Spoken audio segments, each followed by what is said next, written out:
आपका विद्यालय में प्रवेश नहीं करवाया है? यदि हाँ, तो आज ही करवा लीजिए। शिक्षा हर किसी का मौलिक अधिकार है। आपके सपनों को साकार करने को अंबुजा पब्लिक स्कूल राबड़ी आवास आपके लिए सदैव तैयार है। और अभी प्रवेश करवाने पर विशेष छूट का लाभ उठाइए। साथ ही बालिकाओं के प्रवेश पर किताबों और कॉपियों में भी रियायत मिलेगी। दूसरे बच्चे पर 50% और तीसरे बच्चे पर 25% ट्यूशन फीस पर भी छूट मिलेगी।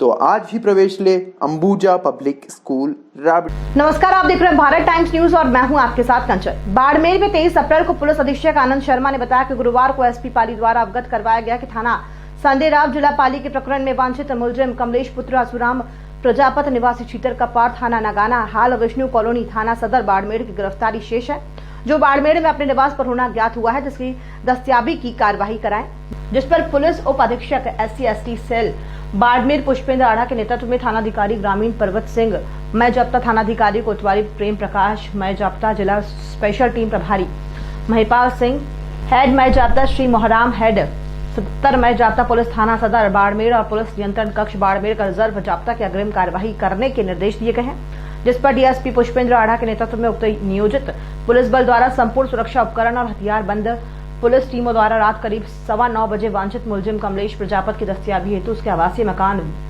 वेणु कॉलोनी वाड़मेर पर दबिश दी। तो वांछित मुलजिम कमलो द्वारा अपने पास की ईसुजी गाड़ी से अपने मकान के पीछे की दरवाजे को टक्कर मारकर तोड़कर बाहर निकलते हुए कहा कि पर तैनात पुलिस जाप्ता महराम हेड 77 वगैरह ने रोकने और पकड़ने के प्रयास किए, तो कमलेश ने महराम हेड को जान से मारने की नियत से उस पर गाड़ी चढ़ा दी और महराम हेड 77 को गाड़ी के टायरों के नीचे दबा दिया। मकान के बाहर गली में खड़ी पुलिस थाना कोतवाली की सरकारी गाड़ी को टक्कर मारकर क्षतिग्रस्त किया है। उस समय वहां पर तैनात कमांडो दिनेश द्वारा आत्मरक्षा में गाड़ी के टायर और कमलेश के पैरों पर अपने पास AK-47 हथियार से 4 फायर किए, जिससे कमलेश के गोली लगने से घायल हो गया है। घायल होने पर कमलेश और घायल महराम को तुरंत राजकीय अस्पताल पहुंचाया गया है, जहां पर कमलेश प्रजापति की मृत्यु हो गई है, जिसकी लाश मर्चुरी रूम राजकीय चिकित्सालय बाड़मेर में रखवाई हुई है।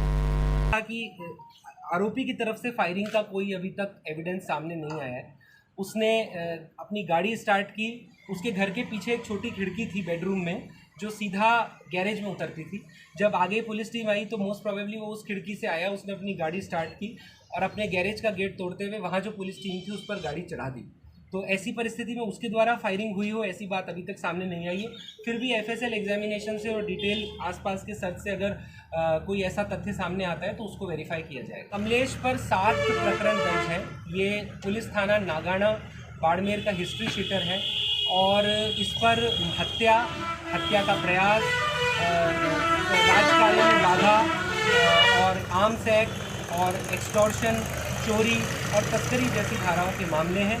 रिसेंटली जो सांडेराव SHO पर पिछले साल गाड़ी चढ़ाने वाला प्रयास हुआ था, जिसमें जगदीश देवासी को पहले पकड़ा गया था, उसमें ये वांटेड था, जिसके आधार पर हमने ये दबिश। ऐसी कोई जानकारी हमारे आई नहीं है।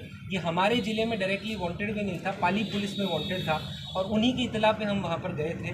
तो ये सरेंडर करने वाला था, जैसी तो कोई बात अभी तक आई नहीं है। अगर सरेंडर करना होता तो कल उसके पास एम्पल अपॉर्चुनिटी थी, वो अपने आप को पुलिस के हवाले कर सकता था और उसने तो पुलिस को कुचलना ज़्यादा उचित समझा। तो ऐसे में वो सरेंडर करने वाला था, इस बात में तो कोई मुझे दम नज़र आता नहीं था। 3 पुलिस पर हमले के 3 मुकदमे पहले हो चुके हैं, ये कल चौथा अटैम्प्ट था। तो ऐसे में वो सरेंडर करने वाला हो तो हमने उसको एम्पल मौका दिया था, वो सरेंडर कर ही देता और उसने ऐसा नहीं करना उचित समझा। Thank you. देखिए, पुलिस जो एनकाउंटर में मृत्यु है उसको लेकर के सेट प्रोसीजर्स हैं नेशनल ह्यूमन राइट कमीशन के, 16 पॉइंट्स हैं, हम उन सभी की पालना कर रहे हैं। कल रात को ही हमने उसके भाई और उसकी पत्नी को उसकी मृत्यु की सूचना दी थी। इस सीजर में कुछ जेवरात मिले थे घर से जो उसकी पत्नी का स्त्रीधन प्रतीत होता था। हमने उन्हें अननेसेसरी जब्त करना उचित नहीं समझा। हमने वो अपने तहसीलदार साहब पटवारी साहब के सामने उनकी ज़रिए फ़र्द उनकी पत्नी और उनके भाई को वो गहने सुपुर्द कर दिए और वो उन्होंने कबूल कर लिए। उसके बाद अब आगे जो पोस्टमार्टम है वो एक मजिस्ट्रेट की मौजूदगी में बोर्ड के द्वारा किया जाता है, उसको लेकर के हमने तहरीर लिख दी है। जो ह्यूमन राइट कमीशन को रिपोर्ट्स भेजी जानी है वो सब भेजी जा रही है। सक्षम स्तर पर जहाँ पर भी सूचना देनी होती है वो देनी थी।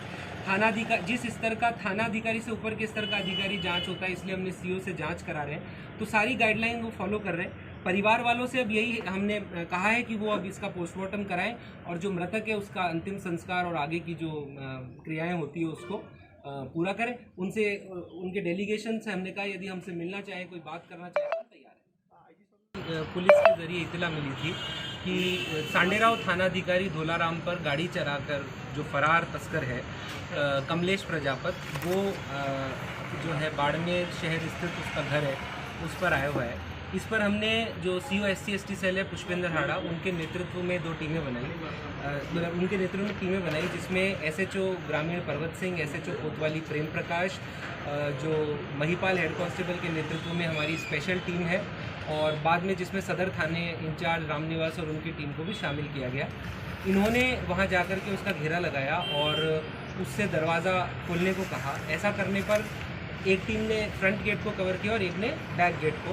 तो उसने अपनी ईसुज़ू गाड़ी को स्टार्ट किया और जो गैरेज का अपना गेट था उसको तोड़ते हुए जो हमारी पुलिस टीम थी उस पर गाड़ी चढ़ा दी।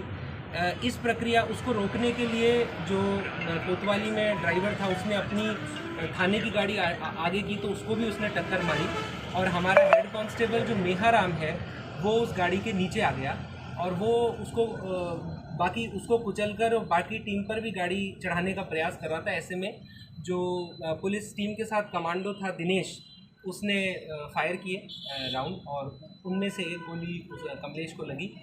उसके बाद हमने उसे न्यूट्रलाइज़ करके तुरंत उसको और मेहाराम को अस्पताल में भेजा।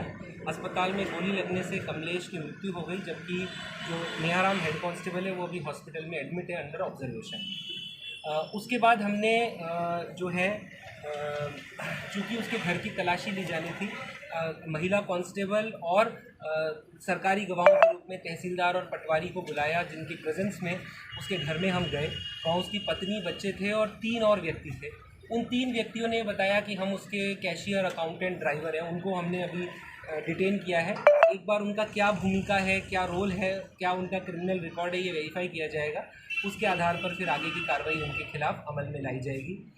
मौके पर फिर इन्हीं स्वतंत्र गवाहों के सामने जब उसके मकान की तलाशी ली गई तो उस तलाशी में करीब 60 लाख रुपए, मतलब 59,70,000 रुपये तो नकद मिले। करीब 2 किलो 360 ग्राम अफीम का दूध, 1 किलो 715 ग्राम डोडा पोस्ट, 5 पिस्टल, 9 मैगजीन और 121